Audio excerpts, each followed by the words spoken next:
I have just received a question about podcasting from a South Australian school student. It is the most shocking question I've ever received. I field a few of them.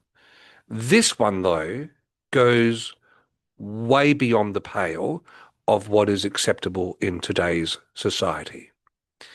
And that's because this young person has asked me this question. When you're covering sensitive or emotional topics, how do you balance keeping the audience engaged without crossing into sensationalism? It's a shocking question because I bleakly get the impression that not many people care about such sensitivities to this day and age, at least if mass media is our measuring stick, because sadly, um, we operate. I heard a great psychologist to say we have Paleolithic emotions in a modern society with tech that is well ahead of us, and that's not a good recipe because here we are at grunt level of emotions, and the technology is pushing this and amplifying it beyond what we're actually able to cope with. So when media in this fractured environment wants to get our attention, they just play to that very base motive of hatred, fear, jealousy, etc. So I love this question because this is what we actually need if society is going to claw its way back from the bottom of the barrel where it's been dwelling as the mass media just fight for our attention. So what do I do? Covering those, how do I keep the audience engaged? Well, a lot of this I'm going to reflect back on an episode I did on the Adelaide Show podcast many years ago. It was episode 140. It was to commemorate the month of April, which is a month in which we focus on depression and suicide and their interplay.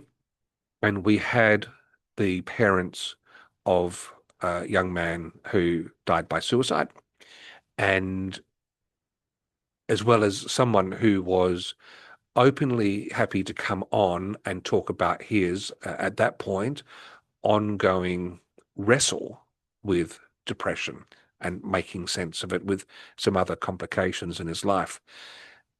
The main way that I tried to engage the audience without becoming sensational is actually ask some questions that a thinking listener would find interesting. Because if they're not thinking and they don't care, and you only have the option of going tabloid to get their attention, I think life's more important than that. Uh, let's assume that the podcast you're producing is for an engaged and thoughtful audience. How do we still acknowledge the fact that we're distracted and grab our attention? So the question I led with was the topic of depression I put to them is talked about in various media programs, but I get the sense is that we skim across it at a very shallow level. What is not said about depression that might actually contain something really helpful for us all to learn from? So that was the approach I took. There was a lot of preamble, and it's really hard. Here's a little footnote. Really hard listening back to old stuff you've done years ago because you go, oh no, why did I do that? I would rather do it differently. Anyway, that was a little moment of goodness in it that really when I turned to the parents and led that, because that hopefully intrigued the listener to go, oh yes, because we do just skirt across the surface. How can I get my teeth into it? So at a base level, I'm trying to get inside the mind of a listener who has at least a passing interest in the topic and ask myself, what would I want to know if I didn't know much about it? What are those questions? So that's at a base level what I do. The second question sort of builds on this. What strategies do you use to make your content or make sure your content is respectful, especially when discussing victims or families? Well, soon after we had that bit, in this example, I asked the parents if they could share with us the highlighted moments of their son's life enough to bring us to this story, to this interview, and understand the key points. And I think that was a fairly sensitive way of asking for that story and letting them be the adjudicators of what was on the table and what wasn't. But before all of that, I think the deeper question is, or the deeper aspect of the process was talking to them about even coming on the program. And I think if you are a victim of something that's happened or a family member that's been involved or got someone involved, there's very few of us who actually want to air our laundry in public when just the topic itself rips open the scab and it's painful. What does get people across the line is when there is a greater good to be served. If there's some value to come from this story, and in this case, to ensure in an ongoing way, more and more, their son's uh, death is not in vain, we can learn from it. Other parents and family members might be able to see some signs. So I think keeping that as the true north, our compass with our questions and the discussion, doesn't mean we duck away from going into sensitive territory, but it does come down to the why. Why are you doing it? What's the motivation? If you're on the same page as your guest, you're both wanting to contribute something to the public good,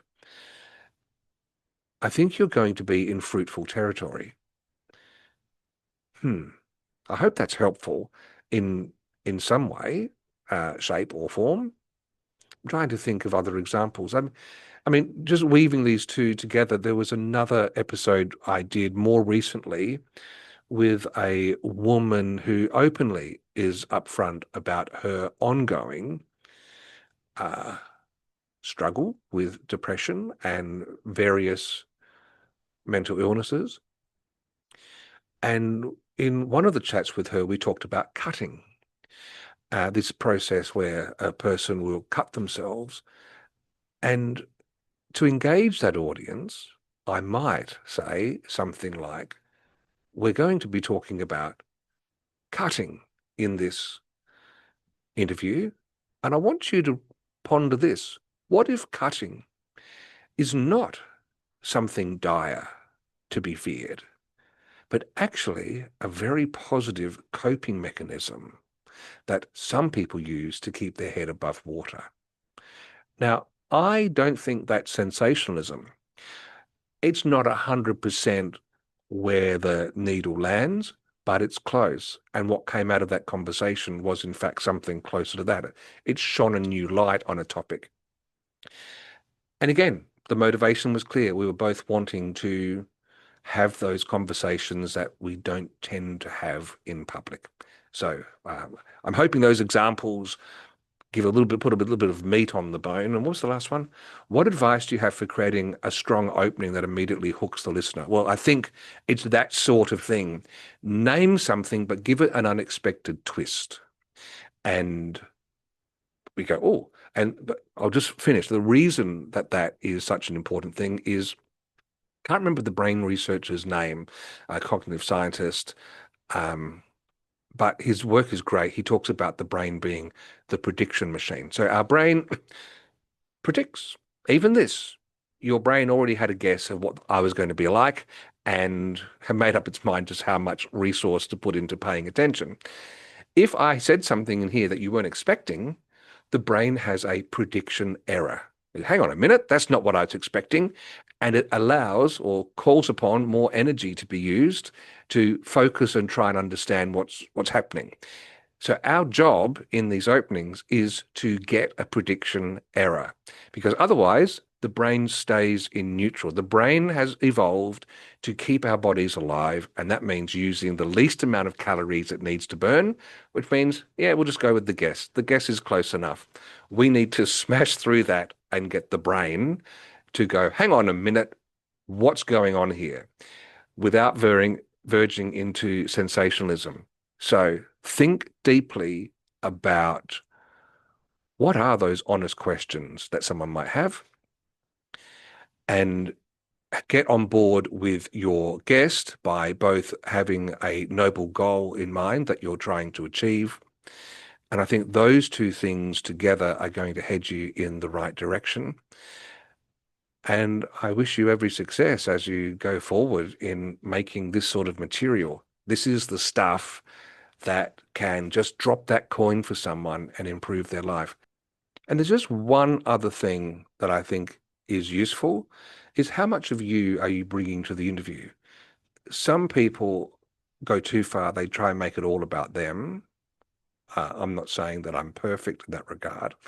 Uh, Whereas others try to be that wrapped in plastic, completely neutral observer.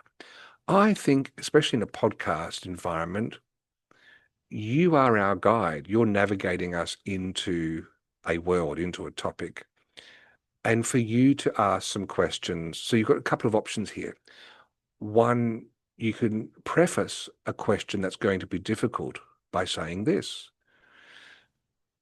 I have never quite understood XYZ, or I think I've been given or picked up the wrong understanding of this motivation. Somehow I've picked up the perception that X causes Y.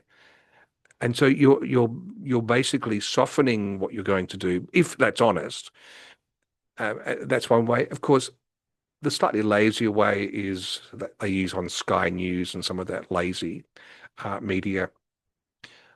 Some people say X, Y, Z, and I think that's, you know, dodging the issue, passing the buck. Let's own it. Let's make it real. And especially if you do actually care about this topic and you do want to dive deeply, share that with us. And the other thing I would say is, if someone mentions something and you don't quite understand it, don't just let it go through. Pause and say, actually, what do you mean by such and such protocol, for example? Because I don't think everyone, if you want to say, you can say, because I'm not sure everyone will understand that. And so that gives the person a chance to go deeper. So you're being our advocate, our guide through this conversation. It's great fun. You learn a lot.